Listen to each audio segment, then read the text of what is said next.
나의 책장의 오성범입니다.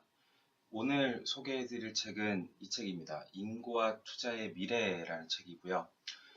키움증권의 홍춘욱 이코노미스트가 쓴 책입니다. 최근에 부동산 관련해서 여의도 학파라고 해서 굉장히 언론에도 많이 나오고 계시고 유튜브도 개설을 하셨죠. 홍춘욱의 경제강의 노트라고 해서 유튜브도 개설하시면서 지금 굉장히 호응이 좋으신 분으로 알고 있습니다. 저자 이력을 잠깐 살펴보면요.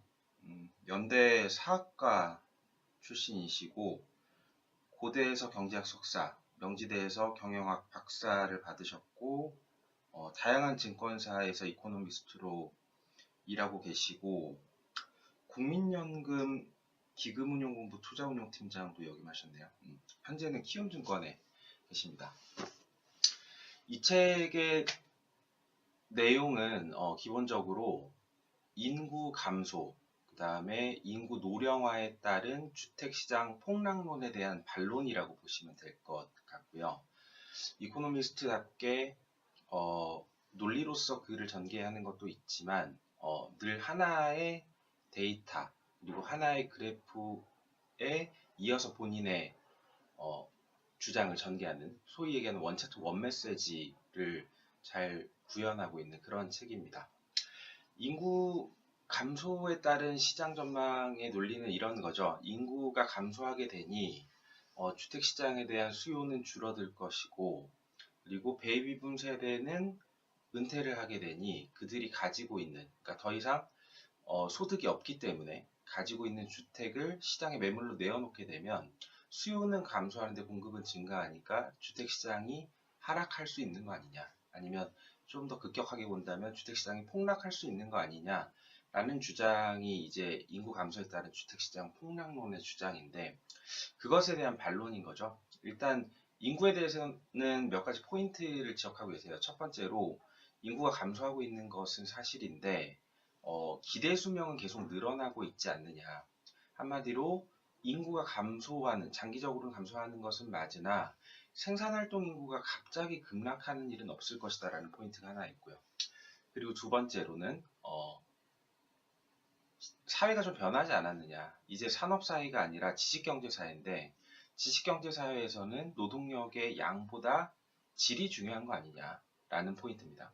그리고 세 번째로는 생산활동 인구가 줄어든다 하는 것이 장기적으로는 사실일 수 있으나 그것이 집값, 그러니까 주택시장에 미치는 영향과 주가, 주식시장에 미치는 영향은 데이터로 봤을 때는 입증된 것은 없다라는 것이죠. 그리고 마지막 포인트가 이제 베이비붐 세대에 대한 것인데, 베이비붐 세대가 은퇴를 했을 때도 사실상 주택을 처분할 가능성은 그렇게 높지 않다. 왜냐하면 우리가 베이비붐 세대라고 생각을 해보면 나에게 지금 당장 소득이 없다라고 했을 때 내 주택을 매도하기보다는 그것을 임대차 시장에 공급하는 방식으로 해결하지 않겠느냐라는 주장이고요. 상당히 일리가 있는 주장입니다. 사실 베이비붐 세대의 은퇴 이후의 주택 처분 가능성에 대해서는 몇몇 논문에서 연구가 된 바도 있고요. 해당 논문의 결과를 보더라도 베이비붐 세대가 은퇴 이후에 주택시장에 주택을 매물로 내놓는 것은 사실상 그렇게 현실성은 없는 주장인 것으로 그렇게 파악이 됩니다. 자, 두 번째 포인트는 투자에 대한 포인트죠. 인구가 줄어드니까 투자로 유입되는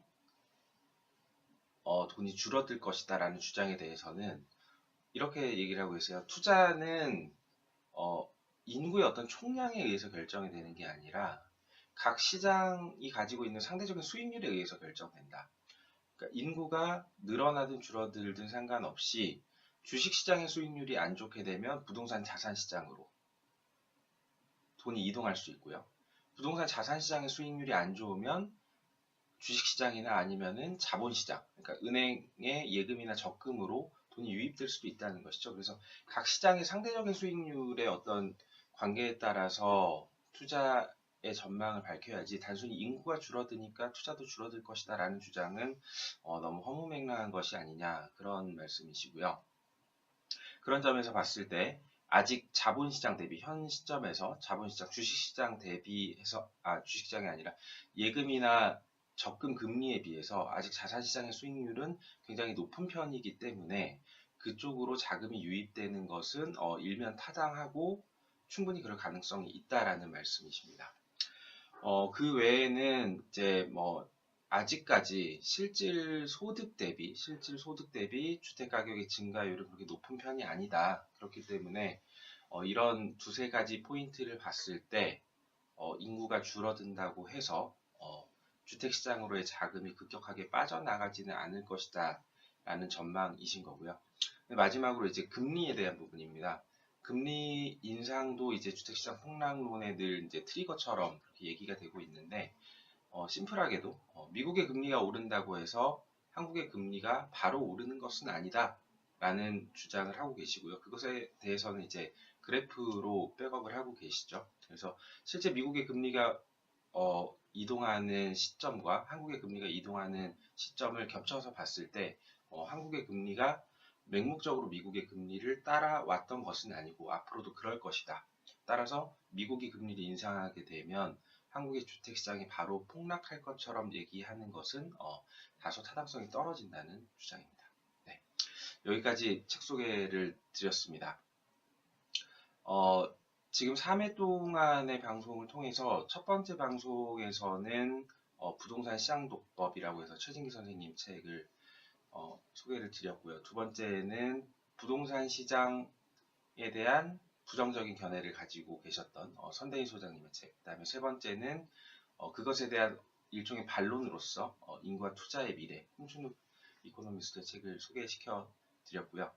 다음 시간에는 어떤 시장에 대한 이런 논쟁하고는 이제 살짝 벗어나서 부동산 시장에 대해서 다른 관점으로 접근하고 있는 다양한 책들을 소개해 드리도록 하겠습니다.